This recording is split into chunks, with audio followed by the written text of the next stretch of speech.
Sometimes life hands you exactly what you need when you least expect it. For 57-year-old Apache rancher Jahie, that unexpected gift came in the form of a rotting cabin and an old wolf who refused to leave. The cabin was falling apart. The wolf was mean and territorial. Most people would have seen it as a burden, but Jahie noticed something strange about that old wolf. It kept digging in odd places and guarding certain spots, like it was protecting something precious. One morning, Jahie decided to follow where the wolf was leading him. What he found buried under those rotting floorboards changed his life forever. But how did that wolf know about a $200 million secret? Before we jump back in, tell us where you're tuning in from, and if this story touches you, make sure you're subscribed, because tomorrow I've saved something extra special for you. The Arizona sun painted the plateau in shades of copper and gold as Jahie Blackhorse guided his weathered pickup truck down the dusty ranch road. At 57, his hands bore the calluses of 3 decades working this unforgiving land, and his face carried the lines that came from squinting against desert winds and nursing sick cattle through long nights. The morning ritual never changed. Check the water troughs, inspect the fencing, count heads to make sure none had wandered off during the night. His grandfather's medicine pouch bounced gently against his chest as he walked, the worn leather, soft from generations of handling. Inside were the traditional Apache healing herbs his grandfather had taught him to gather: sage for cleansing, cedar for protection, sweetgrass for prayers carried on the wind. Even in these modern times, Jahie found comfort in the old ways, especially during the quiet hours when the land seemed to whisper secrets only he could hear. The ranch wasn't much to look at by most standards. 300 acres of high desert, scattered with mesquite and palo verde, supporting a modest herd of cattle that barely kept the bills paid. The house was a simple adobe structure his father had built in the 60s, practical and sturdy rather than beautiful, but this land held his family's history in every stone and shadow, and that made it worth more than money could measure. Since Martha's passing 2 years ago, the silence had grown heavier. She used to fill the mornings with gentle chatter about the weather, the cattle, plans for the day ahead.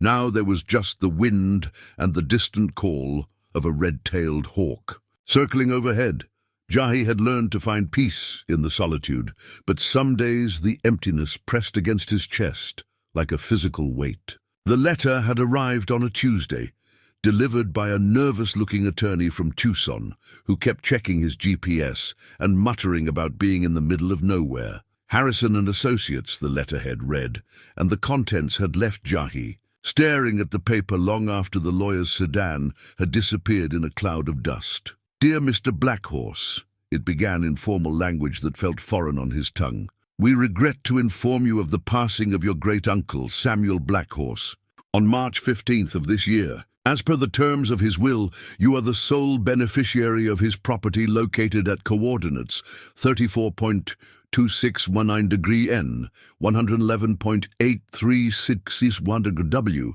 consisting of 40 acres and all structures thereon. Samuel Blackhorse."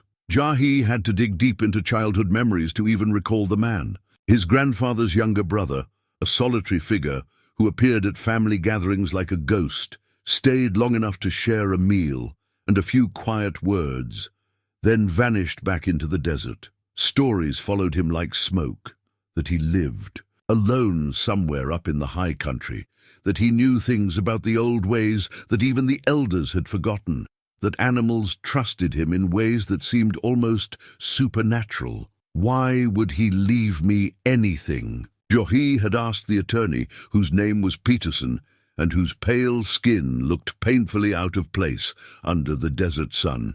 "Frankly, Mr. Blackhorse, I couldn't say. Mr. Samuel was quite specific about the inheritance, but he was also quite secretive about his reasons. He paid our retainer 20 years ago and updated his will regularly, but he rarely spoke about his motivations.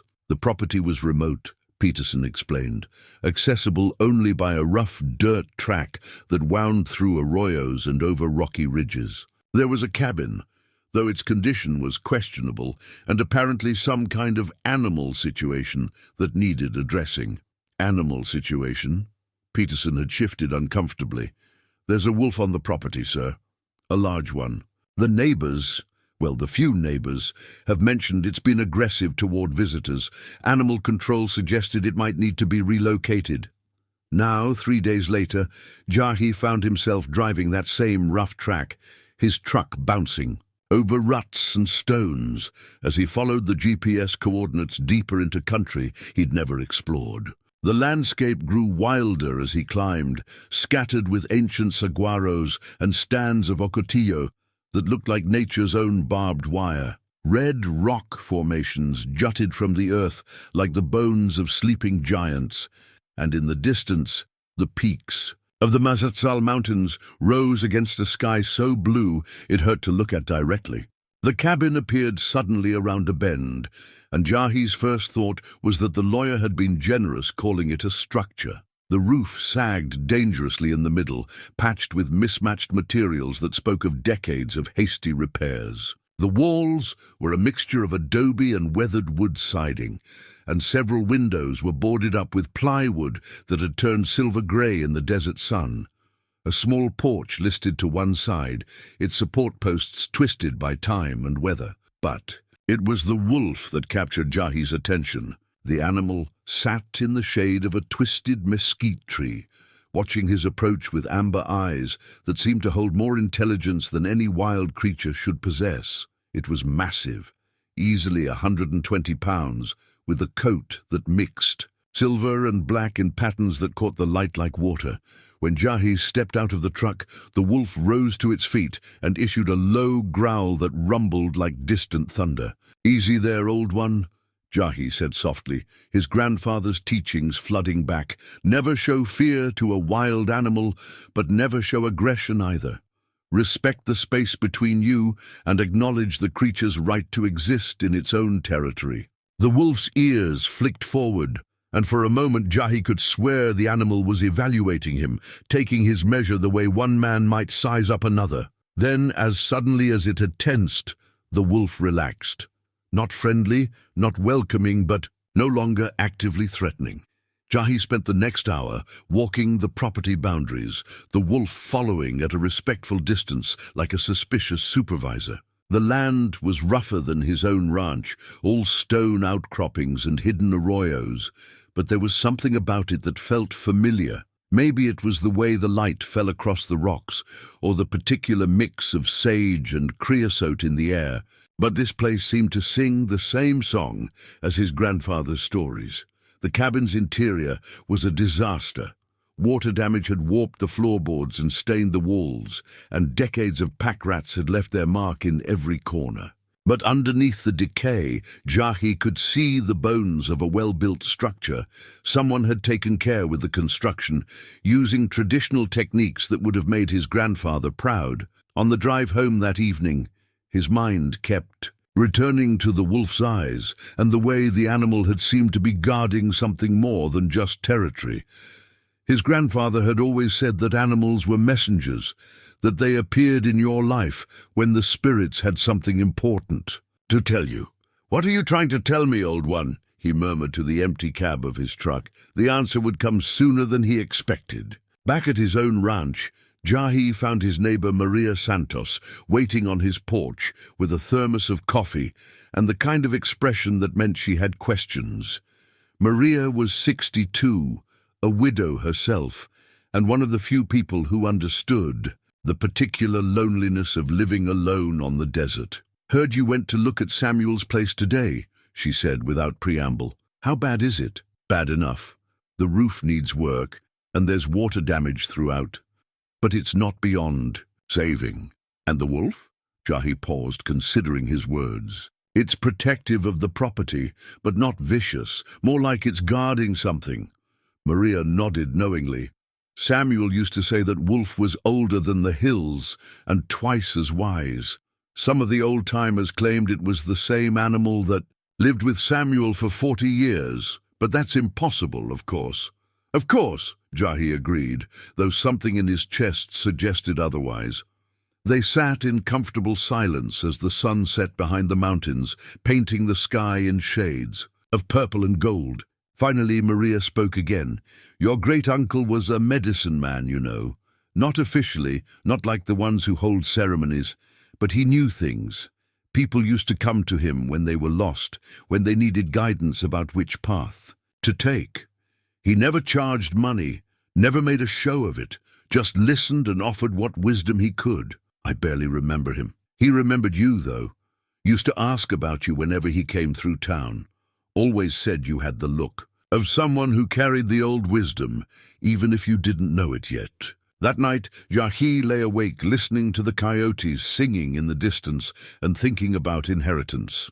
Not the legal kind that came with papers and signatures, but the deeper kind that passed from one generation to the next, like water flowing through underground streams. His grandfather's medicine pouch rested on the nightstand beside his bed, and in the darkness he could almost hear the old man's voice whispering about paths that appeared when you needed them most.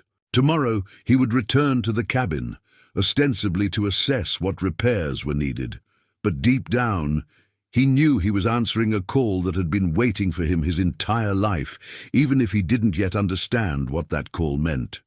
The wolf would be waiting, he was certain of that, and maybe if he listened carefully enough, it would finally tell him what it had been guarding all these years. The second visit to the cabin came 3 days later, armed with a toolbox, work gloves, and a thermos of coffee strong enough to wake the dead. Jahie had spent the intervening time thinking about what Maria had said, about Samuel being a medicine man and the wolf being older than seemed possible. Desert wisdom ran deep in his family, and he'd learned long ago not to dismiss things simply because they couldn't be easily explained. The wolf was waiting in the same spot, but this time it stood when his truck approached. Instead of the cautious distance it had maintained before, the animal began to move with purpose, walking deliberately toward a section of the property Jahie hadn't explored. It stopped after 20 yards and looked back, amber eyes expectant. "You want to show me something, don't you, old one?" The wolf's tail moved once, not quite a wag, but an acknowledgement. Jahie followed, his boots crunching on the scattered stones and dried grass. The wolf led him to a patch of ground near the cabin's eastern wall, where the earth looked different somehow.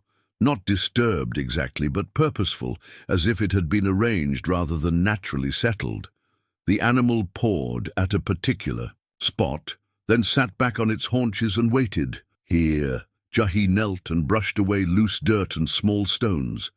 His fingers found something hard and metallic about 6 inches down. Well, I'll be damned. It was a brass compass, tarnished black with age, but still intact. The moment Jahie lifted it from the earth, he knew this wasn't just any navigational instrument. The craftsmanship was exceptional, with intricate engravings around the face and a weight that spoke of quality materials. But when he opened the cover and checked the needle, his breath caught in his throat. The compass wasn't pointing north. Instead, the needle swung steadily toward the southwest, toward a section of the property that rose into low hills dotted with ancient junipers. Jahie turned the compass in his hands, watching the needle maintain its direction, no matter which way he faced. "This is what you wanted me to find, isn't it?" The wolf rose and began walking in the direction the compass indicated, looking back periodically to ensure Jahie was following. They moved through stands of mesquite and across rocky ground that would have challenged a mountain goat, the wolf navigating with the confidence of long familiarity. After 15 minutes of hiking, they reached a natural depression in the landscape, hidden from view unless you knew exactly where to look. Here, the wolf stopped and began to dig, not the random digging of an animal burying a bone, but focused excavation in a specific spot. Sand and small stones flew backward as the wolf worked, and within minutes it had exposed something that made Jahie's pulse quicken. Wood, old, weathered wood that had been carefully placed and covered. Jahie knelt beside the wolf and began clearing away the remaining dirt with his hands. What emerged was a section of planking, fitted together with the precision of a craftsman and sealed against moisture with what looked like pine pitch. The wood bore carved symbols that seemed familiar, though he couldn't immediately place where he'd seen them before. "Apache symbols," he whispered, recognition dawning. His grandfather had shown him similar markings in the old stories, representations of protection and safekeeping. The wooden cover was heavy, requiring both hands to lift. Beneath lay a metal strongbox, green with age but solid as the day it was made. No lock secured it, but the lid was weighted down with a flat stone that bore more of the carved symbols. Jahie's hands shook slightly as he lifted the stone and opened the box. Inside, wrapped in oiled leather, were maps. Not modern surveys or government plats, but hand-drawn documents that showed the property from an intimate perspective. Every rock formation, every hidden spring, every game trail was marked with meticulous detail, but it was the symbols scattered across the maps that made his breath catch. 7 distinct markers, each one representing something significant, each one carefully placed in locations that corresponded to real features of the landscape. At the bottom of the largest map, written in a hand he was beginning to recognize. As his great-uncle's were the words, "For Jahie when he is ready to understand." The wolf had settled beside him, no longer agitated or watchful, but calm, as if its purpose had been fulfilled. In the afternoon light, Jahie could see grey around the animal's muzzle and a slight cloudiness in those remarkable amber eyes. This was indeed an old wolf, older than any wild animal should be, and yet there was no denying the intelligence that looked back at him. "How long have you been waiting for me to find this?" he asked softly. The wolf's response was to rise and walk to another spot 20 yards away, where it began the same focused digging behavior. This time what emerged from the earth was smaller but no less significant, a leather pouch bearing the distinctive beadwork of his grandmother's hands. Inside were more maps, these showing areas beyond the property boundaries, and a letter in his great-uncle's careful script. "Nephew," the letter began, and Jahie could almost hear Samuel's voice. In the formal words, "If you are reading this, then the wolf has judged you worthy of the trust I could not pass to you while I lived. What you have found today is only the beginning. Our people's heritage runs deeper than the white man's law, and what I have protected all these years is not mine to keep forever." The letter went on to explain that the symbols on the maps marked locations where items of great value, both cultural and monetary, had been hidden during times when the Apache people faced displacement and persecution. Samuel had spent his life as a guardian of these treasures, moving them when necessary, protecting them from those who would exploit or destroy them. The wolf has been my companion in this work for longer than men count years. Trust its guidance, for it knows what I know and remembers what I remember. But be warned, nephew, others have learned of what we protect. They will come, and when they do, you must be ready to defend not just treasure, but the soul of our people. As if summoned by the letter's warning, the sound of an approaching vehicle echoed across the desert. Jahie quickly rewrapped the maps and documents, returned them to their hiding places, and used his boot to scatter loose dirt over the disturbed ground. The wolf moved to the edge of the depression and crouched low, its hackles raised. A black SUV appeared on the rough track, leading to the cabin, moving too fast for the terrain, and leaving a plume of dust that could be seen for miles. Behind the wheel, Jahie could make out a man in a business suit, completely out of place in this wild country. The vehicle stopped beside Jahie's truck, and a tall, thin man stepped out. His clothing was expensive, his shoes unsuitable for walking on anything rougher than carpet, and his smile had the artificial quality of someone accustomed to getting his way through charm and intimidation. "Mr. Blackhorse, I presume. Marcus Webb, Webb Development Corporation. I understand you've recently inherited some property out here." The wolf's growl was so low, Jahie felt it more than heard it, a vibration that seemed to come from the earth itself. Webb's eyes flicked toward the sound, and for just a moment his confidence wavered. "Beautiful animal," Webb said, his voice carefully controlled. "I hope it's not dangerous. Wouldn't want anyone to get hurt out here in such an isolated location." The threat was subtle but clear, and Jahie felt something shift inside him, something that had been sleeping for too long. His great-uncle's letter burned in his memory, and the weight of the brass compass in his pocket felt like an anchor to something larger than his own small life. "The wolf's been here longer than either of us," Jahie said quietly. "I imagine it knows how to take care of itself." Webb's smile grew sharper. "I'm sure it does. But times change, Mr. Blackhorse. Sometimes old ways have to make room for progress. I'd like to make you an offer on this property. Very generous terms, cash sale, close in 30 days. It's not for sale. Everything's for sale at the right price. Why don't you think about it? I'll be in touch." As Webb's SUV disappeared back down the track, the wolf moved to stand beside Jahie, no longer hiding but openly protective. The message was clear.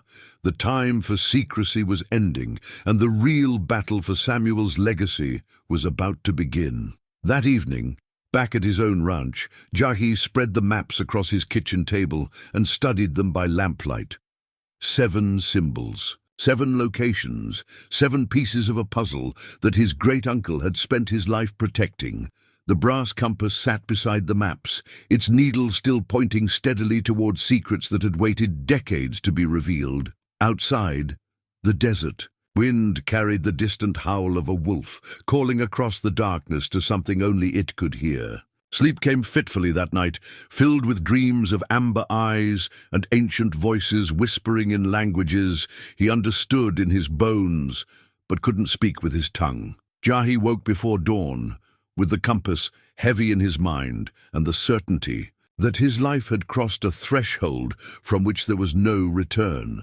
By lamplight, he spread the hand-drawn property maps across his kitchen table, studying the intricate details that could only have come from years of intimate knowledge. Every contour of the land was rendered with loving precision, every hidden spring and natural shelter marked with symbols that seemed to pulse with meaning in the flickering light. His great-uncle Samuel's handwriting was methodical and careful, the script of a man who understood that words, once written, became permanent testimony. In the margins of the largest map, Samuel had noted seasonal changes, where snow lingered longest, which arroyos filled during summer storms, where the deer came to drink in the evening hours. This wasn't just cartography, it was a love letter to the land itself. The 7 symbols drew his attention like lodestones. Each one was unique, combining traditional Apache markings with what looked like Samuel's own innovations. A spiral enclosed in a circle here, a lightning bolt crossed by an arrow there, patterns that felt familiar even though he'd never seen them before. "Like looking at a language you spoke in childhood," he murmured to the empty kitchen.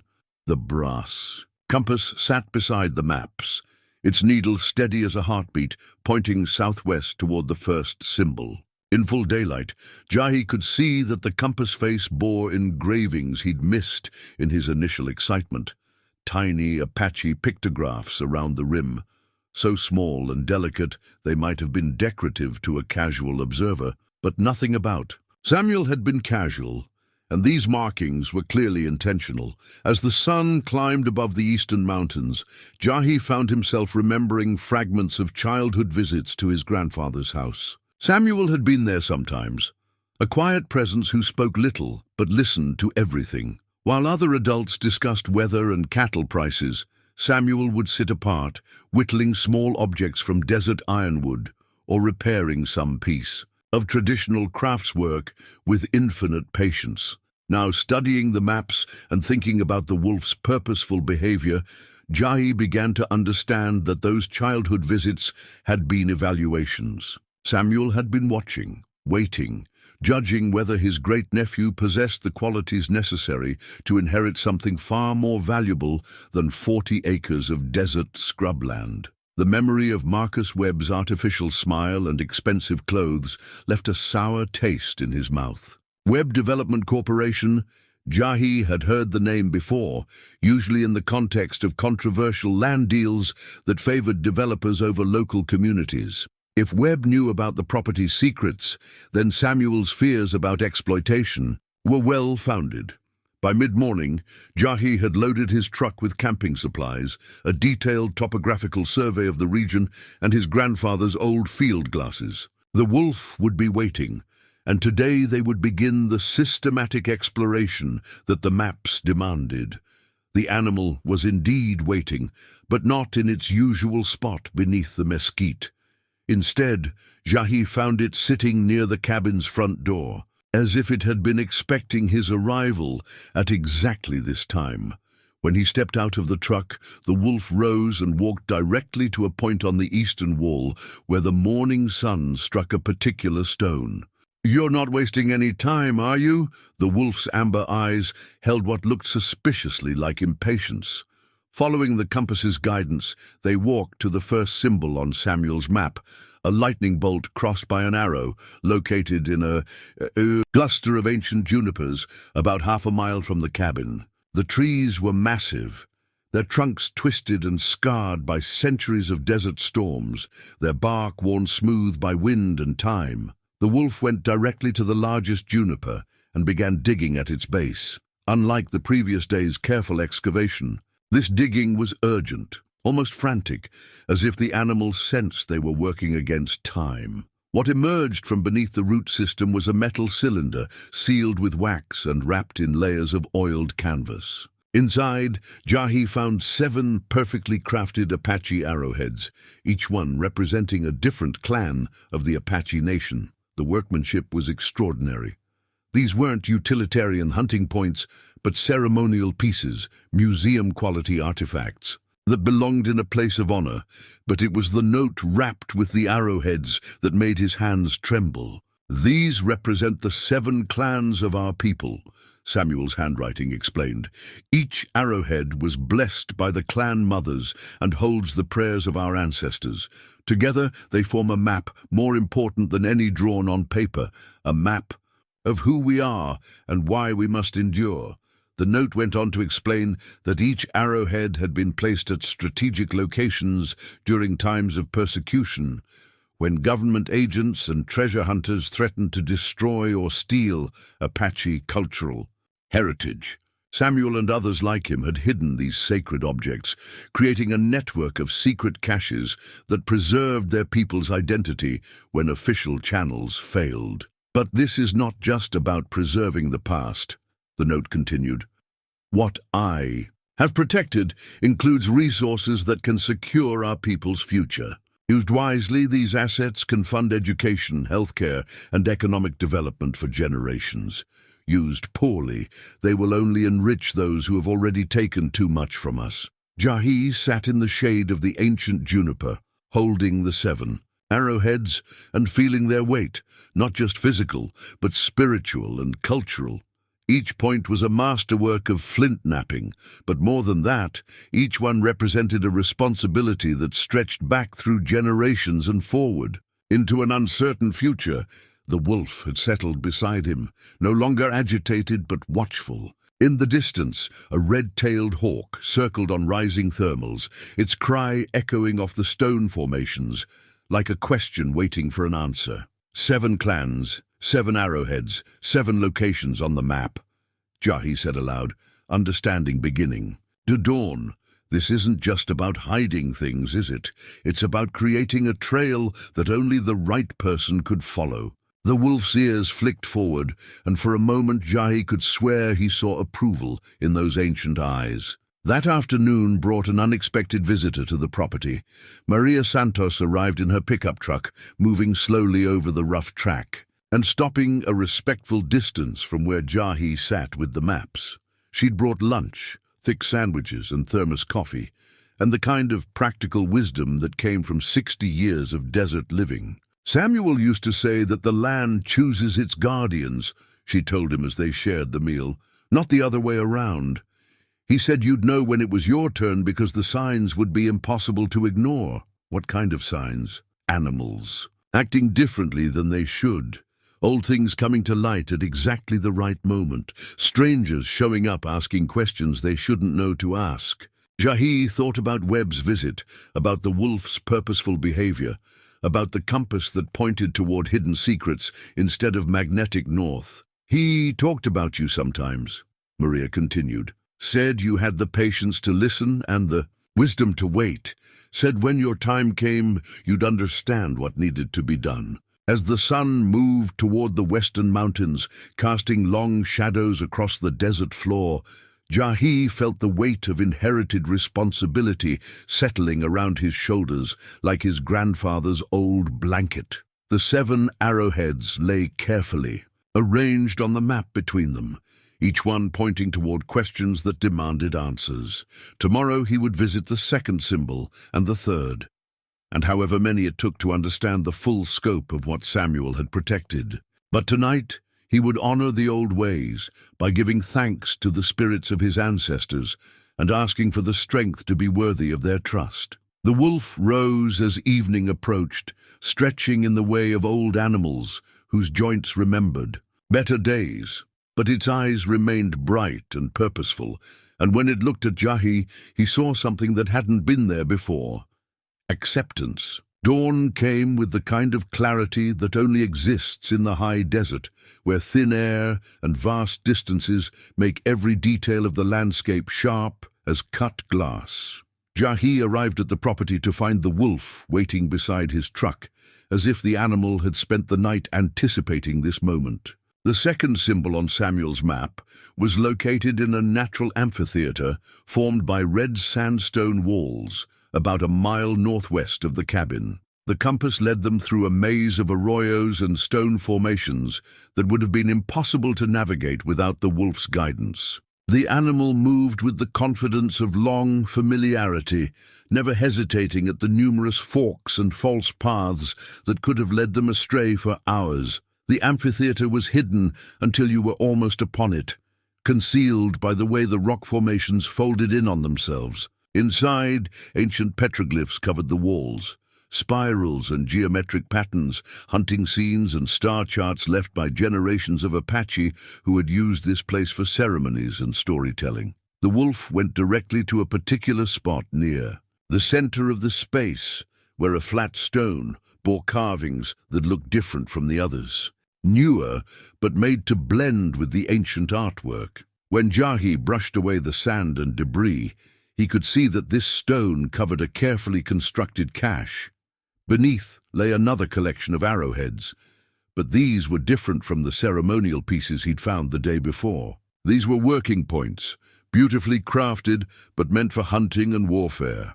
Each one was wrapped in soft deerskin, and each deerskin bundle bore symbols indicating which clan the arrowhead represented. "All 7 clans again," Jahie murmured, arranging them in the pattern shown on Samuel's map. But why duplicate them? The answer came in another letter, this one written on traditional bark paper in the old style. "Nephew," Samuel's careful script began, "if you have found both collections, then you understand that this is not about individual treasures, but about the unity of our people. The ceremonial arrowheads represent our spiritual heritage, the things that cannot be bought or sold. These hunting points represent our practical survival, our ability to adapt and endure." The letter explained that each cache location had been chosen not just for concealment, but for its significance in Apache history. This amphitheater had been a gathering place for multiple clans, neutral ground where disputes could be resolved and alliances forged. By hiding the arrowheads here, Samuel was honoring that tradition of unity. "But beware," the letter continued, "for those who would exploit our heritage have learned to recognize the signs. They have maps of their own, drawn from documents stolen or purchased from corrupt officials. They know some of what I have protected, but not all. The wolf will guide you to what they cannot find, but only if you prove worthy of its trust." As if summoned by the letter's warning, the sound of vehicles echoed from the direction of the cabin. Multiple engines, moving fast over terrain that demanded careful navigation. The wolf's hackles rose immediately, and a low growl rumbled from deep in its chest. Jahie quickly rewrapped the arrowheads and returned them to their hiding place, then climbed to a vantage point where he could observe the approaching visitors without being seen. Through his grandfather's old field glasses, he counted 3 black SUVs moving in formation toward the property. Marcus Webb stepped out of the lead vehicle, but he wasn't alone this time. 6 men in tactical gear followed him, their clothing and equipment suggesting military or law enforcement backgrounds. They moved with the practiced efficiency of a team accustomed to working together, spreading out to secure the area before Webb approached the cabin. "Sweep the property," Webb's voice carried clearly in the desert air. "Look for recent digging, disturbed ground, anything that suggests activity. Our information indicates the old man hid things systematically. Find the pattern." From his hiding place, Jahie watched as the men began a methodical search of the area around the cabin.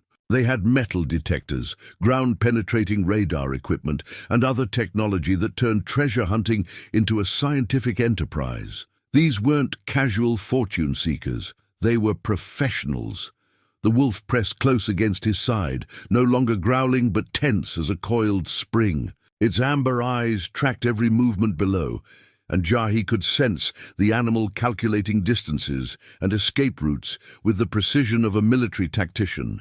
One of Webb's men found the original cache location near the mesquite tree, calling out when his metal detector registered the disturbance in the earth. Webb examined the site personally, his expression growing darker as he realized someone had been there recently. "Fresh footprints," one of the men reported. "Boot treads, size 11 or 12, maybe 2 days old." "So our Apache friend has been busy," Webb said, his voice carrying new menace. "Find him, check his ranch first, then expand the search. He's got a head start, but he doesn't know what he's dealing with." As the vehicles departed, Jahie remained hidden until their dust had settled and silence returned to the desert. The wolf finally relaxed, but its vigilance never completely disappeared. The message was clear. They were no longer alone in their search for Samuel's secrets. That evening, back at his own ranch, Jahie found an unexpected visitor waiting on his porch.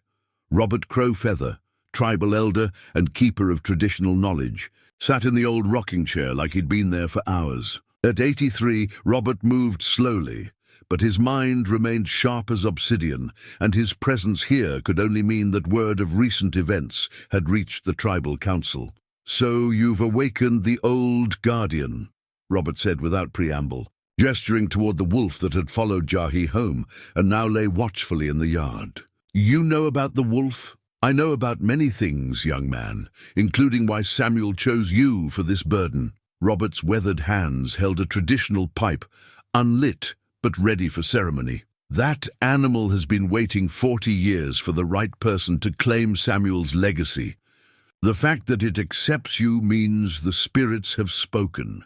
They sat in comfortable silence as the sun set, the wolf maintaining its vigil from the yard. Finally, Robert spoke again. "The arrowheads you found, they're not just symbols.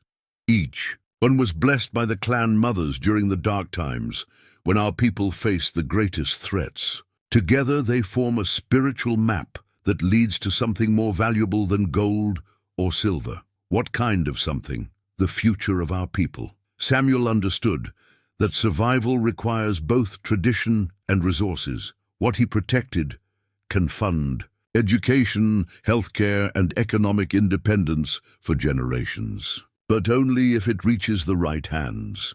Robert rose slowly, his joints protesting the desert's evening chill. "Be careful, nephew. The men who came today have been hunting Samuel's secret for 20 years. They know enough to be dangerous, but not enough to understand what they're really seeking. That makes them more dangerous than simple greed." As the elder's truck disappeared down the ranch road, Jahie looked out at the wolf lying beneath the stars. Tomorrow he would visit the 3rd symbol and the 4th, following the trail Samuel had left for him. But tonight he would study the maps again and try to understand the full scope of the responsibility he'd inherited. The wolf's eyes reflected the porch light, ancient and knowing. carrying secrets that stretched back through generations. In that amber gaze, Jahie saw his own transformation beginning, from reluctant inheritor to willing guardian, from individual rancher to protector of his people's future. The battle for Samuel's legacy had begun in earnest, and there was no turning back. The third day brought unwelcome news. Sheriff Tom Bradley arrived at dawn with coffee and the grim expression of a man bearing bad tidings. At 61, Tom had worn the badge for 30 years and understood the delicate balance between law and justice in a county where federal authority, state regulations, and tribal sovereignty intersected in complex ways. "Had some interesting visitors yesterday," he said, settling onto the porch steps beside Jahie. "Marcus Webb filed a complaint, claiming you've been trespassing on disputed land and disturbing protected archaeological sites." Protected sites? Apparently he's got documentation suggesting your great-uncle's property contains Native American artifacts that should be under federal protection. He's pushing for an injunction to prevent further unauthorized excavation. The wolf emerged from beneath the porch, moving to stand between the two men and the yard, alert but not aggressive toward the sheriff. Tom had encountered the animal before during his patrol rounds and understood its protective nature. "Thing is," Tom continued, "Webb's paperwork is awfully detailed for someone who's never been on the property before yesterday. Makes me wonder where he got his information." Jahie thought about the systematic way Webb's team had searched the cabin area, their professional equipment, and practiced coordination. These weren't opportunistic treasure hunters, but organized professionals with significant resources. "There's something else," Tom said, pulling a manila folder from his patrol car. "I did some research on Webb Development Corporation. Officially, they specialize in resort properties and commercial developments. Unofficially, they've been involved in several questionable land deals involving mineral rights and archaeological artifacts." The folder contained newspaper clippings and court documents dating back 15 years. Webb's company had a pattern of acquiring properties with historical significance, then claiming discovery of valuable resources that justified development projects. Native American artifacts, mineral deposits, and even Spanish colonial treasures, all had been found on Webb properties with remarkable frequency. "The man's got lawyers, Jahie, good ones. If he can prove your great-uncle's property contains artifacts of federal significance, he can tie you up in court long enough to acquire the land through legal maneuvering." That afternoon, despite the legal clouds gathering, Jahie returned to the property with new urgency. The wolf was waiting at the cabin, but this time it led him directly to a hidden depression behind the structure, where a natural cave had been carefully concealed behind stacked stones. Inside the cave, wrapped in oiled leather and protected from moisture, lay Samuel's personal journal, hundreds of pages documenting 40 years of careful preservation work. The handwriting evolved from a young man's bold script to the careful lettering of old age, chronicling a lifetime dedicated to protecting Apache heritage. The early entries revealed Samuel's growing awareness that government policies and private exploitation threatened to destroy irreplaceable cultural treasures. Starting in the 1960s, he had systematically documented and relocated artifacts, working with tribal elders to identify items of greatest significance. April 15, 1967, one entry read, "Another delegation of federal agents today claiming authority to catalog and protect tribal artifacts. Translation, steal them for museums in Washington where our grandchildren will never see them. Moved the ceremonial pieces to the third location. The wolf understands the urgency now, stays close during relocations, watches for strangers." Later entries described growing pressure from developers and treasure hunters drawn by rumors of hidden wealth. Samuel's network of protection had expanded to include sympathetic archaeologists, tribal advocates, and even some federal officials who understood the difference between preservation and exploitation. September 12, 1978, another entry detailed, Webb's father came sniffing around again, offering to help catalog the artifacts in exchange for development rights. Same offer his grandfather made during the allotment period. These men think in generations, planning to steal what they couldn't take by force. The wolf bit him today. Good judgment. The journal revealed that the $200 million figure wasn't exaggerated. Over decades, Samuel had accumulated not just artifacts, but legal claims, mineral rights, and assets that had grown in value as the American West developed. Everything had been carefully documented and legally protected, creating a foundation that could support tribal self-determination for generations. But the most revealing entries concerned the wolf itself. December 21st, 1982, Samuel had written. The old medicine man was right about the binding ceremony. The wolf and I share more than companionship now. We share purpose and memory. What I know, it knows. What it remembers, I remember. This is not natural, but neither is the threat we face. The spirits work through us both. Later entries described the wolf's increasing intelligence and longevity, traits that defied biological explanation but served the mission of protection. The animal had become more than Samuel's companion. It was a repository of knowledge, a living link between generations, and a guardian that would outlast any single human protector. The wolf will know who comes next, one of the final entries stated. Trust its judgment completely. It carries the memories of all who have served as guardians, and it will guide the worthy while destroying those who would exploit our people. As Jahie read by lamplight in the cave, the wolf pressed close against his side, its breathing synchronized with his own.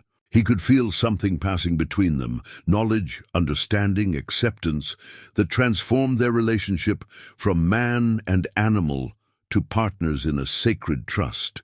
Outside, the sound of approaching vehicles shattered the evening quiet. This time, Webb hadn't bothered with stealth. 3 SUVs approached the property with headlights blazing, and armed men deployed around the cabin with military precision. Federal agents, the wolf seemed to whisper, though Jahie knew the voice came from his own enhanced understanding. Papers and badges, but serving Webb's interests. The pattern repeats, legal authority used for illegal purposes. Jahie quickly secured the journal and prepared to move deeper into the cave system, following passages that Samuel's drawings indicated. Extended far underground, the wolf led the way through darkness that seemed less absolute with each step, as if his eyes were adapting to perceive more than human vision normally allowed. Behind them, voices echoed through the night as Webb's people searched the empty. In cabin, flashlight beams swept the area where the cave entrance had been concealed, but the camouflage held. For now, search warrant for archaeological violations, Webb's voice carried clearly through the cave entrance. Probable cause based on evidence of unauthorized excavation of protected sites. Convenient timing, one of his men replied. Judge Peterson signed this an hour after we filed the complaint. Peterson owes me favors from the casino development deal. This gives us 48 hours to locate and secure anything of value before the real federal agents get involved. Deep in the cave system, Jahie felt the full weight of his inheritance settling around him. This wasn't just about protecting artifacts or honoring his great-uncle's memory. It was about preventing the systematic exploitation of his people's heritage by those who saw cultural treasures as commodities to be bought and sold. The wolf's ember eyes reflected the last traces of outside light as they moved deeper underground. In that reflection, Jahie saw generations of Apache guardians who had faced similar threats and found the strength to endure. Now it was his turn to prove worthy of their legacy. Above them, Webb's search continued through the night, systematic and thorough, but ultimately futile. The real treasures lay protected by more than stone and darkness. They were guarded by spirits, by tradition, and by the unbreakable bond between a man and a wolf who shared the same sacred purpose. The underground passages led deeper than Jahie had imagined possible, following natural limestone formations that had been carved by centuries of seasonal flooding. The wolf moved through the darkness with complete confidence, and gradually, Jahie realized his own vision was adapting, showing him details that should have been invisible in the absolute darkness. After what felt like hours, but may have been minutes, they emerged through a concealed entrance nearly 2 miles from the cabin, in a hidden canyon that didn't appear on any topographical survey. Here, protected by overhanging stone and concealed by desert vegetation, Samuel had established his most important cache. The silver and turquoise ceremonial belt lay wrapped in sacred white buckskin, its intricate beadwork catching starlight. Like captured dreams, even in the darkness, Jahie could sense its significance. This wasn't merely decorative, but a piece of living history that connected him to generations of Apache leaders. Maria Santos was waiting in the canyon. She sat beside a small fire, coffee pot suspended over the flames, as if she'd been expecting them at exactly this time. Her presence here, in a location that should have been impossible to find without the wolf's guidance, suggested knowledge and preparation that went far beyond neighborly concern. "Samuel told me you'd come here eventually," she said, pouring coffee into tin cups that had clearly been waiting for their arrival. "He also said when you did, it would mean the danger had moved beyond what one person could handle alone. You knew about all of this?" "Child, I've been helping Samuel protect our people's heritage for 30 years. You think that old man could move ceremonial artifacts and legal documents around the desert by himself?" Her laugh was gentle but knowing. "The network of protection runs deeper than you imagine." The wolf settled beside the fire, no longer alert for danger, but relaxed in a way that suggested this canyon was truly safe. Maria reached out to scratch behind its ears, and the animal's response confirmed their long relationship. "This belt," Maria said, gesturing toward the ceremonial piece, "was worn by Chief Geronimo during the final negotiations with the U.S. government. It's been in hiding for over a century, waiting for a time when our people could display it with pride rather than fear." She opened her jacket to reveal similar artifacts, traditional Apache jewelry, ceremonial weapons, and documents that chronicled the true history of the Apache resistance. All had been preserved through the careful work of people like Samuel, hidden from those who would exploit or destroy them.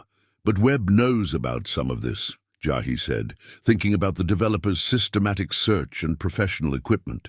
"Webb's family has been hunting these treasures for 4 generations, Maria replied, her voice hardening. "His great-grandfather was one of the government agents who tried to force the final surrenders. When that failed, they turned to legal theft, buying artifacts from desperate families, bribing officials to declare items abandoned, claiming finders' rights on traditional hunting grounds." She pulled out a folder of documents that chronicled the Webb family's history of exploitation. Photographs, legal papers, and witness testimonies dating back to the 1880s showed a pattern of systematic cultural theft that continued into the and present day. "Marcus Webb isn't just a developer," Maria explained. "He's the 4th generation of his family to hunt Apache treasures. His private collection is worth millions, all acquired through legal manipulation and outright theft. What Samuel protected represents the last major cache of items his family hasn't been able to steal." The wolf's growl interrupted their conversation. Not the warning sound Jahie had grown accustomed to, but something deeper, a recognition of approaching danger that came from senses beyond the normal range of perception. "They've found the cave entrance," Maria said, rising quickly and beginning to pack their supplies. "We need to move to the final location." As they prepared to leave the canyon, Maria handed Jahie the ceremonial belt. The moment his fingers touched the silver and turquoise, images flooded his mind. Apache warriors riding across endless desert, families forced from their ancestral lands, children separated from their parents and sent to distant schools designed to destroy their cultural identity. But there were other images too, moments of resistance and preservation, secret ceremonies conducted in hidden canyons, knowledge passed from elder to student, despite official prohibitions. The belt had witnessed all of this, and wearing it connected Jahie to that continuous thread of survival and resistance. "The final location is the most important," Maria said, as they began walking through passages that seemed to open naturally before them. "It's where Samuel hid the documents that prove legal ownership of mineral rights, water rights, and sacred sites across 3 states. Webb's family has spent generations trying to acquire those rights through legal manipulation. How much are we talking about? Enough to establish permanent funding for tribal education, healthcare, and economic development. Enough to guarantee our people's future independence, but only if it reaches the tribal council instead of Webb's lawyers." The wolf led them through a maze of natural and man-made passages that eventually opened into a vast underground chamber. Petroglyphs covered every available surface, some ancient beyond memory, others clearly created by Samuel during his years of guardianship. At the center of the chamber stood a natural stone altar, and upon it rested the most significant discovery yet: a collection of legal documents, mineral surveys, and historical records that documented Apache claims to resources. Worth hundreds of millions of dollars, the $200 million was just the beginning, Maria whispered. Samuel spent 40 years researching legal precedents, filing claims, and documenting rights that the federal government tried to extinguish through paperwork and bureaucracy. What's in those documents could revolutionize tribal sovereignty across the entire Southwest. But as Jahie reached for the documents, the sound of approaching voices echoed through the chamber entrances. Webb's people had followed their trail through the cave system, using technology and determination to overcome advantages that should have been insurmountable. "Thermal imaging shows 3 heat signatures in the main chamber," a voice reported. "Through radio static. Subject is wearing some kind of ceremonial clothing that's showing up clearly on infrared." "Good," Webb's voice replied. "Dr. Martinez will want to catalog that piece personally. It's probably the Geronimo belt we've been hunting for 20 years. The wolf moved to the chamber entrance, no longer hiding but prepared to make a stand. Its hackles rose, and for the first time since Jahie had known the animal, it bared teeth that seemed longer and sharper than any natural wolf possessed. "Time to choose, nephew," Maria said quietly. "Run and preserve what we can. Or stand and fight for everything. But understand, if we fight, there's no going back to your quiet life as a rancher. You'll be a guardian for life, with all the dangers and responsibilities that brings." Jahie looked at the documents that could transform his people's future, at the wolf that had waited 40 years for this moment, at Maria who had dedicated her life to preservation and resistance. The choice wasn't really a choice at all. He fastened the ceremonial belt around his waist and felt the weight of generations settling on his shoulders. The transformation that had begun with the discovery of a brass compass was now complete. From reluctant inheritor to willing guardian, from individual to protector of collective heritage. "Then we stand and fight," he said, and meant it completely. The first flashlight beams penetrated the main chamber just as Jahie finished securing the most critical documents in a waterproof case. Webb's tactical team moved with military precision, their equipment and coordination suggesting resources far beyond what a simple development company could afford. But what stopped Jahie cold wasn't their professional appearance. It was the woman who followed them into the chamber.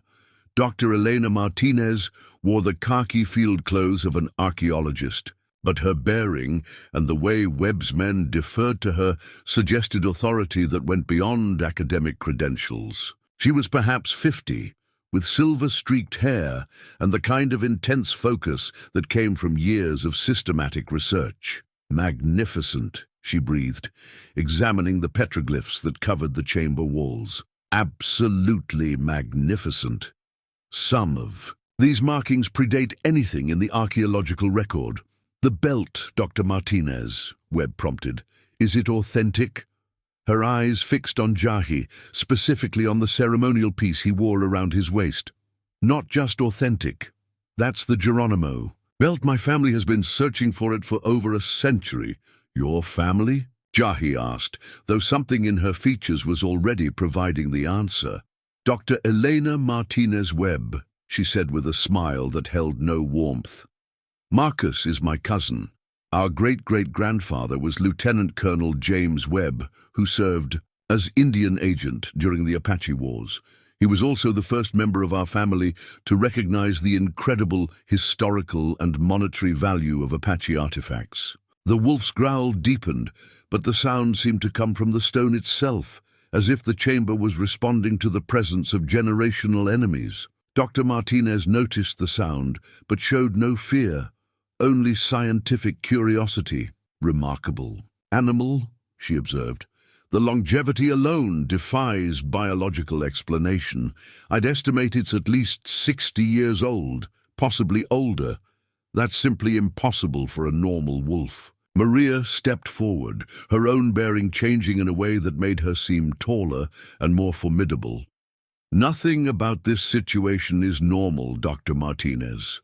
Your family has been hunting these treasures for 4 generations, using every legal manipulation and academic credential you could acquire, but you've never understood what you're really dealing with. Enlighten me. Sacred trust, spiritual responsibility, connections that go deeper than your academic theories can measure. Maria's voice carried new authority, and Jahie realized he'd been seeing only one aspect of this woman who had seemed like a simple neighbor. Dr. Martinez laughed dismissively. Superstition and folklore.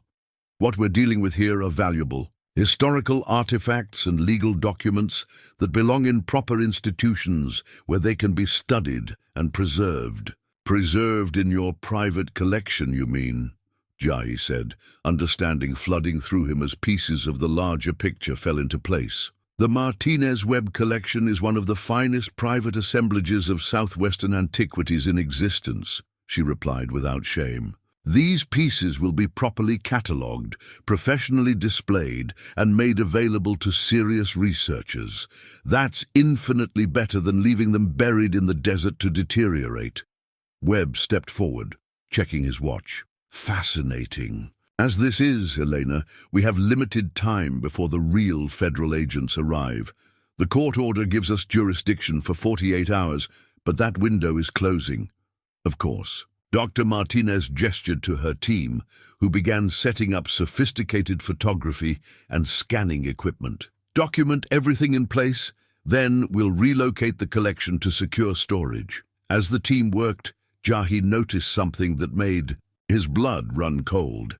This wasn't an improvised operation. They had detailed floor plans of the chamber system, knew exactly where to look for concealed caches, and moved with the efficiency of people following a predetermined plan. You've been here before, he realized. Not personally, Dr. Martinez admitted, but our family has been mapping this cave system for decades. My grandfather located the main chambers in the 1950s, but your great-uncle's security measures prevented access.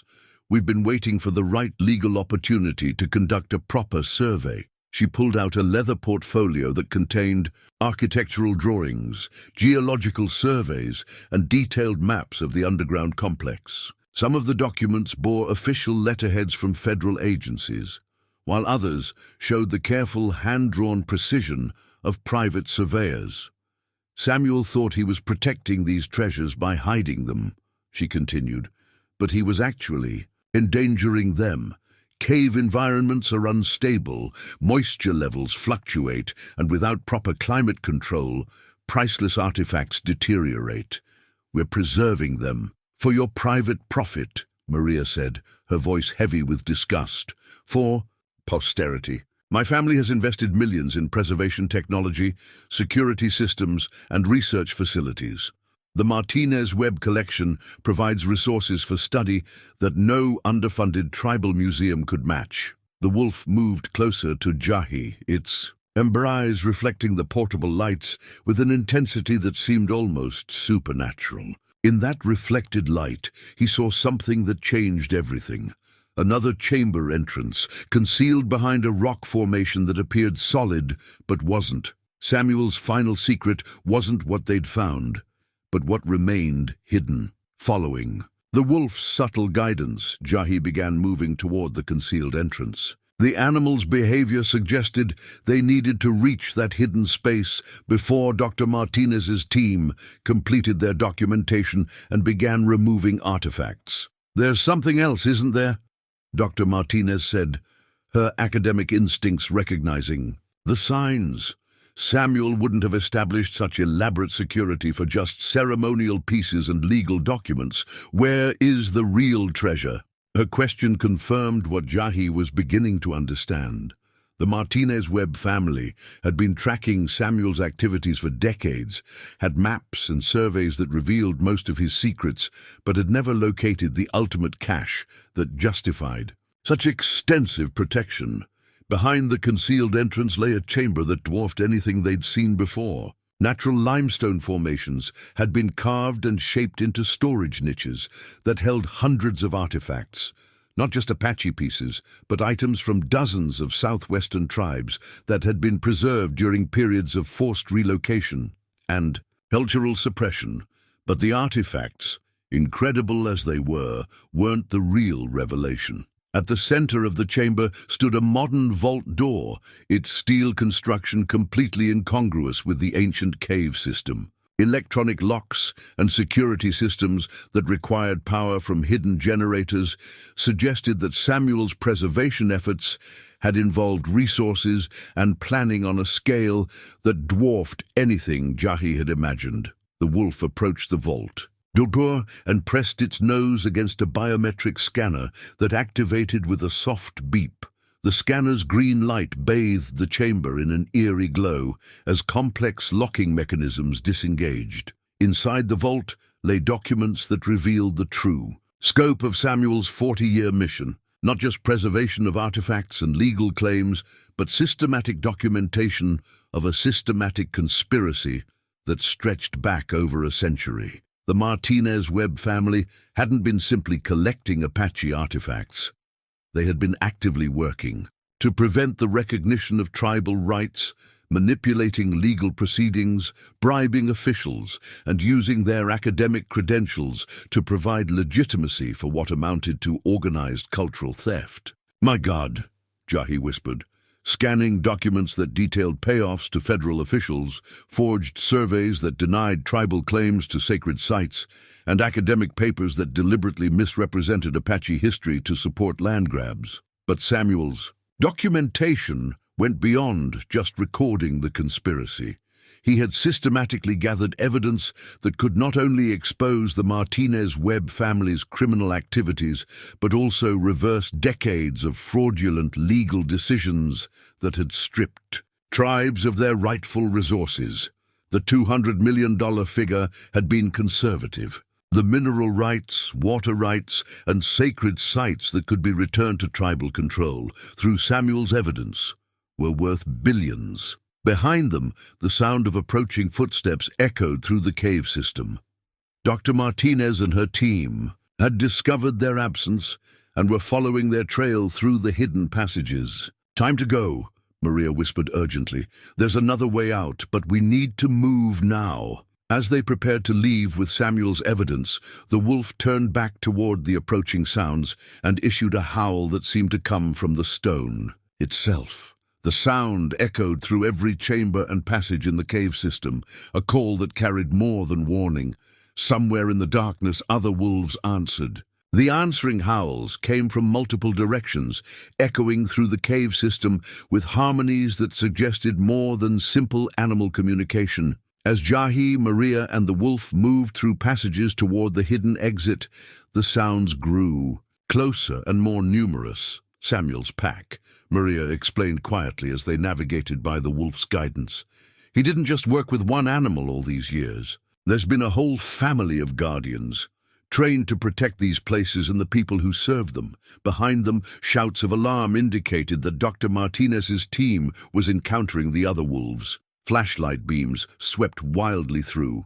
The darkness and the sound of equipment being dropped suggested that professional confidence was giving way to primal fear. "Eleanor, what the hell is happening down here?" Webb's voice echoed through the chambers, no longer controlled, but edged with panic. "Impossible," came her reply, though it carried less certainty than before. "The thermal imaging showed 3 heat signatures, not a dozen. These animals shouldn't be here." The hidden exit emerged in a natural shelter carved into the base of a towering stone formation, invisible from any direction unless you knew exactly where to look. Here Maria had vehicles waiting, not just her pickup truck, but a small convoy that suggested preparation and coordination far beyond what 2 people could have arranged. Sheriff Tom Bradley stepped out of the lead vehicle, but he wasn't in uniform. Instead, he wore traditional Apache clothing and carried ceremonial items that marked him as more than just a local law enforcement officer. "Took you long enough," he said with grim humor. "We've been monitoring Webb's communications. Half the tribal council is mobilizing, and there are real federal agents en route. This ends tonight one way or another." Behind him, other figures emerged from the vehicles. Robert Crowfeather, the tribal elder, carried an ancient Apache war lance, not a museum piece, but a functional weapon that had seen use in battles that predated the American government.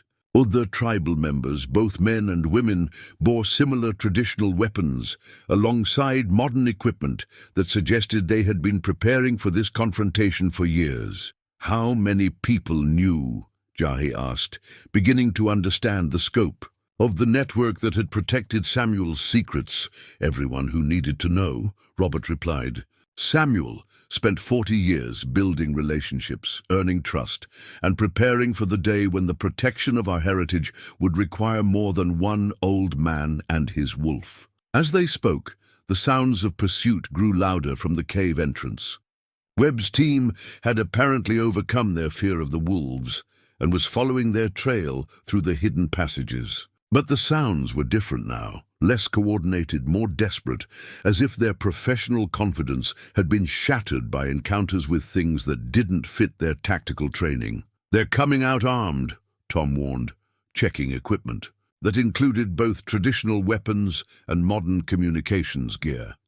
Elena Martinez has convinced Webb that this is about academic preservation, but he's brought enough firepower to handle serious resistance. Maria opened a case that revealed the ancient war lance, not Robert's ceremonial piece, but the actual weapon that had belonged to Geronimo himself, preserved alongside the ceremonial belt and hidden for over a century. When Jahie's fingers touched the weapon, the same flood of images that had accompanied the belt filled his mind.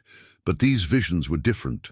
Not just memories of resistance and survival, but prophecies and possibilities that stretched into the future. He saw Apache children attending universities, funded by the resources Samuel had protected, saw tribal lands restored to their rightful owners, saw a future where cultural preservation and economic prosperity worked together to guarantee his people's independence. "The spirits have been waiting for this moment," Robert said, watching Jahie's reaction to the lance. Not just the confrontation with Webb's people, but the completion of a cycle that began with the original betrayals. "Tonight, the debts of 4 generations will be paid." The first of Webb's team emerged from the cave entrance, moving cautiously but with weapons ready. Dr. Martinez followed, her academic composure restored, but her eyes showing the strain of their underground encounters. "Mr. Blackhorse," she called across the distance between them, "you're making a serious mistake. We have legal authority here, federal jurisdiction, and documentation that proves these artifacts belong in proper institutional." "Kara." "Show her the papers, nephew," Robert said quietly. Jahie pulled out the legal documents that Samuel's vault had contained, not just evidence of the Martinez-Webb conspiracy, but court orders, federal rulings, and tribal sovereignty declarations that had been hidden from public view for decades. "Dr. Martinez," he called back, his voice carrying new authority, "you have federal jurisdiction over crimes committed on federal land. This is tribal land, recognized by treaties your family spent a century trying to invalidate. Your authority ends where our sovereignty begins. Her confident expression wavered as she recognized some of the documents he held. Those papers were supposed to be sealed indefinitely. How did you— Samuel spent 40 years documenting your family's crimes, Jahie replied. Bribery, fraud, theft of cultural artifacts, manipulation of federal officials. Everything needed to not only expose your activities, but to reverse every illegal land deal and artifact seizure dating back to the 1880s.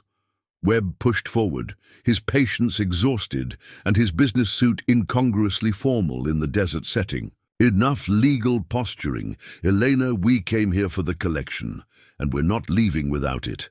How many locals can there be? We have superior firepower and federal backing. Federal backing based on forged documents, Tom Bradley said, stepping into clear view with his sheriff's badge visible alongside his traditional Apache clothing. I've been in contact with the real federal agents, Marcus, the ones who've been investigating your family's activities for the past 5 years. For the first time since Jahie had met him, Webb's composure cracked completely. Impossible. We have contacts, agreements, protection at the highest levels. You had corrupt officials who have been under federal investigation, Tom corrected. Your protection evaporated the moment Samuel's evidence reached the right people. The federal agents who are coming aren't here to support your archaeological survey. They're here to arrest you. The sound of approaching helicopters echoed off the stone formations, growing louder with each passing second. But these weren't the subtle, professional aircraft that might have supported Webb's operation. These were the heavy, official helicopters of federal law enforcement. Dr. Martinez looked between the approaching aircraft and the tribal members who now surrounded their position. Her academic training had prepared her for artifact preservation and institutional politics, but not for armed confrontation with people defending their ancestral heritage. Last chance, Elena, Robert Crowfeather said, raising the ceremonial war lance so its ancient metal caught the starlight. Your family has taken enough from our people. Walk away now, and you might avoid the federal prison sentences that await the rest of your organization. Those artifacts belong in museums, she replied, but her voice lacked the conviction it had carried in the caves. Private collections, properly maintained facilities, professional conservation, not buried in the desert where they'll deteriorate. They belong with our people, Jahie said, feeling the weight of the ceremonial belt and the ancient lance, understanding finally the full scope of his inheritance. They belong in tribal museums, tribal cultural centers, tribal schools where Apache children can learn their own history instead of the sanitized version your family has been selling for 4 generations. The helicopters were close enough now to make conversation difficult, their searchlights beginning to sweep the area. Webb's team looked between their employer and the approaching federal agents, their loyalty clearly wavering as they realized the legal protection they'd been promised might not materialize. Elena, Webb said urgently, we need those documents destroyed. Everything depends on maintaining the legal fictions we've built. If Samuel's evidence reaches federal court,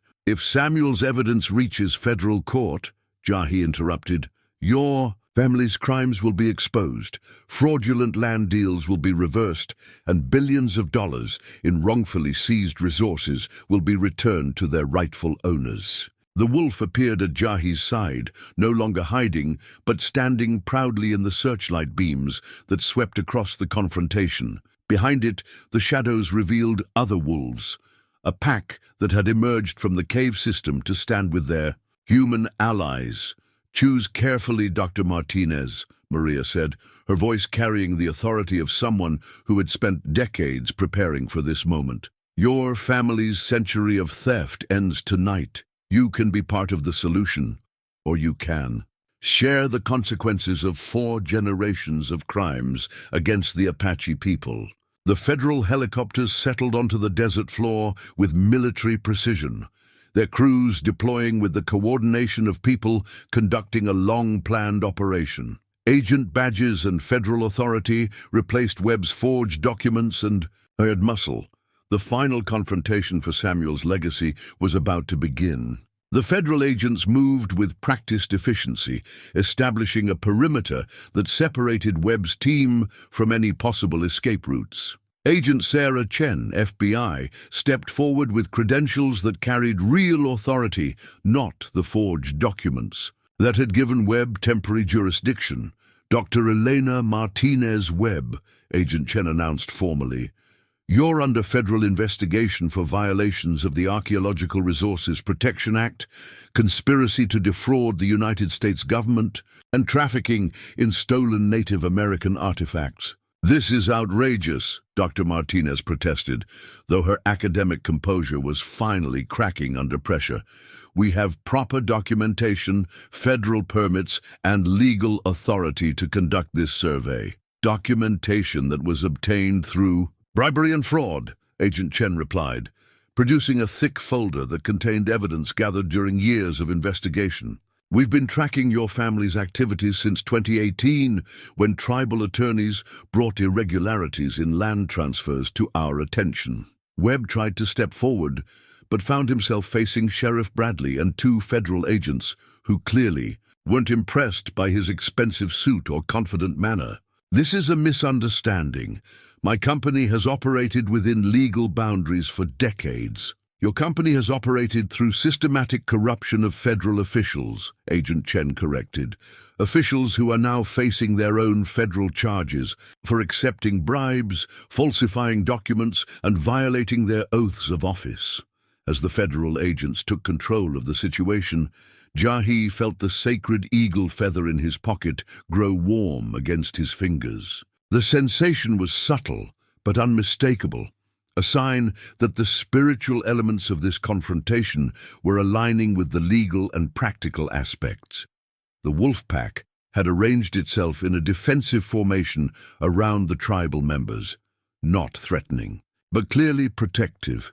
Agent Chen noticed the animals, but showed none of the panic that had characterized Webb's team during their underground encounter. We've been briefed on the unusual circumstances here, she said, addressing Jahie directly. Tribal sovereignty, sacred sites, and guardian animals that seem to defy normal behavioral patterns. The Bureau has protocols for situations involving Native American spiritual practices. Dr. Martinez made a desperate attempt to seize control of the narrative. Agent Chen, these people are preventing legitimate archaeological work. The artifacts in those caves are deteriorating, and only proper institutional care can preserve them. The artifacts belong to the Apache Nation under federal law, Agent Chen replied firmly. The Native American Graves Protection and Repatriation Act gives tribes priority in determining the disposition of their cultural heritage. Webb's tactical team exchanged uncertain glances as they realized their federal protection had evaporated. Several began lowering their weapons, understanding that their employment had just become participation in federal crimes. Mr. Blackhorse, Agent Chen continued, we understand you have documentation that relates to our investigation. Would you be willing to provide that evidence voluntarily? Jahie looked at the legal papers in his hands. Samuel's 40 years of careful documentation that could expose a century of systematic exploitation. The eagle feather's warmth seemed to pulse with his heartbeat, a spiritual endorsement of the choice he was about to make. These documents prove that the Martinez Webb family has been engaged in systematic fraud for 4 generations, he said, holding up the evidence. They detail bribery of federal officials, forged surveys, and illegal seizure of tribal resources. Worth billions of dollars. Dr. Martinez lunged forward desperately, trying to grab the documents, but the wolf at Jahie's side moved like liquid lightning. Without touching her, it positioned itself between her and the papers, amber eyes reflecting the helicopter searchlights with an intensity that stopped her cold. Elena, stop, Webb said, finally understanding that their situation was beyond recovery. It's over. 4 generations of work over. Not just over, Robert Crowfeather said, raising the ceremonial war lance so its ancient metal caught the light. Reversed. Every fraudulent land deal, every stolen artifact, every violation of tribal sovereignty will be addressed through the federal courts. Agent Chen took custody of Samuel's documents with the care due to evidence that would reshape decades of legal precedent. Mr. Blackhorse, these papers will be crucial in our prosecution, but they'll also support tribal claims for repatriation of resources that were fraudulently acquired. As federal agents began processing arrests, the wolf pack gradually dispersed, melting back into the desert shadows, as if their protective mission was complete. But Jahie's wolf remained, settling beside him with the satisfaction of a job well done. The sacred eagle feather in his pocket grew cool again, its spiritual energy, no longer needed for protection, but ready for the healing and restoration that would follow.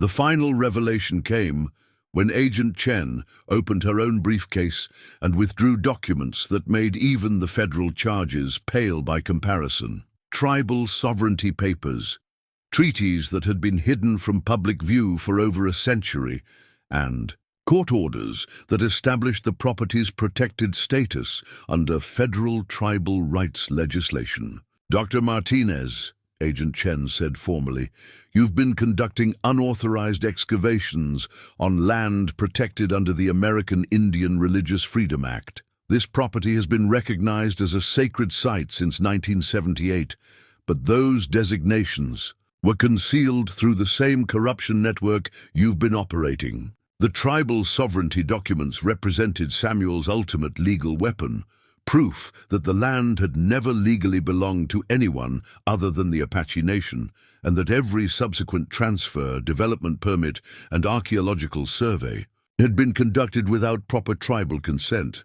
Webb's face went ashen as he understood the full implications. If the land is under tribal sovereignty, then every mineral rights claim, every development contract, every transaction your family has conducted here for the past 100 years has been illegal, Sheriff Bradley confirmed. Samuel didn't just document your crimes, Marcus. He documented the federal conspiracy that made them possible. Dr. Martinez made one final attempt to salvage something from the collapse of her family's century-long scheme. The artifacts still need professional conservation. Tribal museums don't have the resources for proper preservation.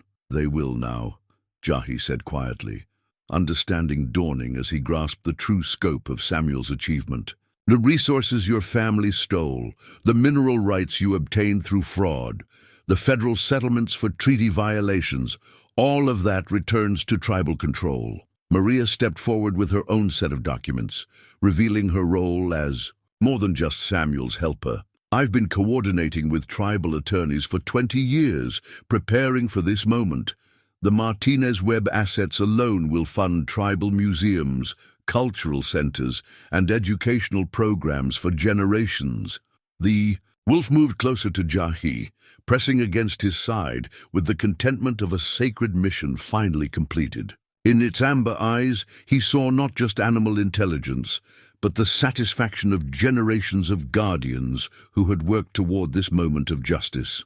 Agent Chen supervised as her team began the formal arrest process, but she paused to address the tribal members who had risked everything to protect their heritage.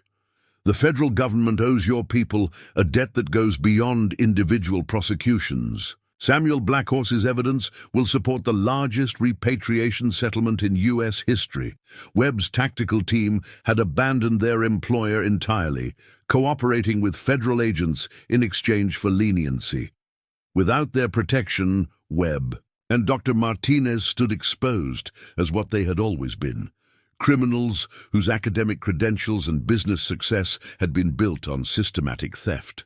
A century of crimes against the Apache people ends tonight, Robert Crowfeather announced, his voice carrying the authority of tribal elder and keeper of traditional justice. But this isn't just about punishment. It's about restoration, healing, and ensuring our children inherit the resources and dignity that are their birthright. As the federal helicopters prepared to transport the prisoners, Dr. Martinez made one last desperate appeal. You don't understand what you're destroying. My family's collection represents irreplaceable cultural preservation. Without professional curation, without theft, you mean? Jahie interrupted, feeling the weight of the ceremonial belt and the ancient war lance, understanding finally his role as bridge between preservation and justice. Your family's idea of preservation was to steal our heritage and lock it away where our children could never see it. The wolf raised its head and howled, not the warning cry they had heard throughout the night, but a song of victory that echoed off the stone formations and seemed to reach across the desert to every Apache community in the southwest. Other voices answered from the darkness, human voices singing traditional songs of celebration and thanksgiving. The tribal members, who had waited in strategic positions throughout the night, emerged from their concealment, adding their voices to a chorus that proclaimed the end of a long exile and the beginning of cultural restoration. The guardianship passes to a new generation, Maria said, placing her hand on Jahie's shoulder. Samuel's work is complete, but yours is just beginning. These resources will need protection and wise management for decades to come.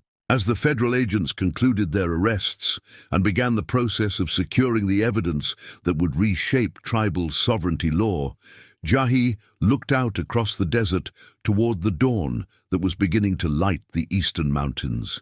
The wolf sat beside him, no longer ancient and mysterious, but simply a partner in stewardship, ready to continue the work of protection and preservation for as long as needed. The sacred eagle feather in his pocket had grown warm again, not with the heat of spiritual battle, but with the gentle warmth of healing and renewal. The cycle of exploitation had ended, and the cycle of restoration could begin. 3 months after that transformative night in the desert, Jahie stood on the front porch of what had once been Samuel's rotting cabin, now restored and serving as the administrative center for the Apache Cultural Heritage Foundation. The structure bore little resemblance to the decaying building he'd first inherited. Traditional adobe construction techniques had been combined with modern preservation methods to create something that honored both past and future. The $200 million had been only the beginning. Federal courts had ordered the repatriation of assets worth nearly $2 billion, creating an endowment that would support Apache education, healthcare, and cultural preservation programs for generations. The Martinez-Webb family's private collection, built through a century of systematic theft, was being returned piece by piece to the tribal museums and cultural centers it should never have left. The wolf lay in the morning shade of a carefully planted mesquite tree, grey around the muzzle but content in a way that spoke of purpose fulfilled. At what veterinarians estimated to be at least 70 years old, an age that defied biological explanation, the animal had earned its rest, though its amber eyes remained alert and knowing. "Morning, old friend," Jahie said, scratching behind the wolf's ears as he did every morning. The animal's response was a gentle thump of its tail and the kind of satisfied look that came from a job well done. Maria Santos emerged from the Cultural Center's research library, her arms full of documents and photographs that would be displayed in the new museum wing scheduled to open next month. At 65, she had finally been able to reveal her true role as coordinator of the preservation network that had protected Apache heritage for decades. "The school groups start arriving next week," she announced with satisfaction. 50 Apache, children from 3 different reservations, here to learn their own history, instead of the sanitized version they get in state textbooks. The transformation of Samuel's property into a cultural preservation center had happened with remarkable speed, funded by the repatriated assets and supported by tribal members who understood the opportunity to create something unprecedented. The cave system had been professionally preserved and would serve as both museum display and active archaeological research site, with Apache graduate students conducting the research that would determine how artifacts should be displayed and interpreted, Sheriff Tom Bradley's patrol car appeared on the access road, now paved and marked with tasteful signs that identified the Apache Cultural Heritage Foundation. At 64, Tom had taken early retirement from law enforcement to serve as the center's security coordinator, a role that acknowledged both his practical skills and his deep connection to the community. "Federal inspection team just left," he reported, settling into one of the porch chairs that had become an informal gathering place for the center's staff. "They're recommending the site for National Historic Landmark status, which would provide additional protection and funding. The designation would be the capstone of Samuel's 40-year mission, ensuring that the cultural treasures he had protected would be preserved in perpetuity under both federal and tribal authority. More importantly, it would establish legal precedents that could protect similar sites throughout the Southwest." Robert Crow Feather's truck appeared next, carrying the tribal elder and a group of young Apache adults who served as cultural interpreters and traditional craft instructors. At 86, Robert remained energetic and deeply involved in the center's educational programs, teaching traditional skills that had nearly been lost during the dark years of forced assimilation. "The new Guardian's medicine bundle is ready," he announced, carrying a ceremonial package that represented Jahie's formal acceptance of his role as protector of Apache cultural heritage. The bundle contained sacred items from all 7 Apache clans, blessed by elders and prepared according to traditions that stretched back generations. The ceremony was simple but profound, conducted in the shadow of the ancient petroglyphs that covered the cave entrance. As Jahie accepted the medicine bundle, he felt the weight of responsibility that had passed from Samuel, but also the support of a community that would share that burden. "The spirits are pleased," Robert said as the ceremony concluded. "The cycle of exploitation has ended, and the cycle of renewal has begun. Our children will grow up knowing their heritage instead of having it stolen from them." As the sun reached its zenith, visitors began arriving for the center's afternoon programs. Apache families from across Arizona and New Mexico, tourists interested in authentic cultural education, and researchers who came to study preservation techniques that balanced traditional knowledge with modern conservation methods. The wolf rose from its resting place and walked slowly to Jahie's side, no longer the fierce guardian of hidden secrets, but a contented elder enjoying the peaceful culmination of a life's work. Its amber eyes surveyed the scene, children learning traditional crafts, elders sharing stories, researchers documenting cultural practices with the satisfaction of someone who had helped make it all possible. That evening, as the last visitors departed and the desert settled into its ancient quiet, Jahie sat on the porch with the wolf beside him, watching the sunset paint the sky in shades of copper and gold. The medicine bundle rested on his lap, its weight both physical and spiritual, connecting him to generations of guardians who had protected Apache heritage through times of persecution and plenty. "We did it, didn't we, old one?" he said softly, looking out across land that was finally legally and permanently protected under tribal sovereignty. "Samuel's dream is real now." The wolf's response was to rest its grizzled head against Jahie's knee, amber eyes reflecting the last light of day with contentment that transcended words. In the distance, the evening song of coyotes began, joined by other voices that sang of heritage preserved, justice served, and a future where Apache children could grow up proud of who they were and where they came from. The inheritance had been worth far more than money. It had been the gift of cultural survival, the promise of generational continuity, and the satisfaction of knowing that some things are too precious to be bought, sold, or stolen. Under the vast desert sky, Guardian and Wolf sat together in peaceful contemplation, their watch continuing, but their greatest battle finally won.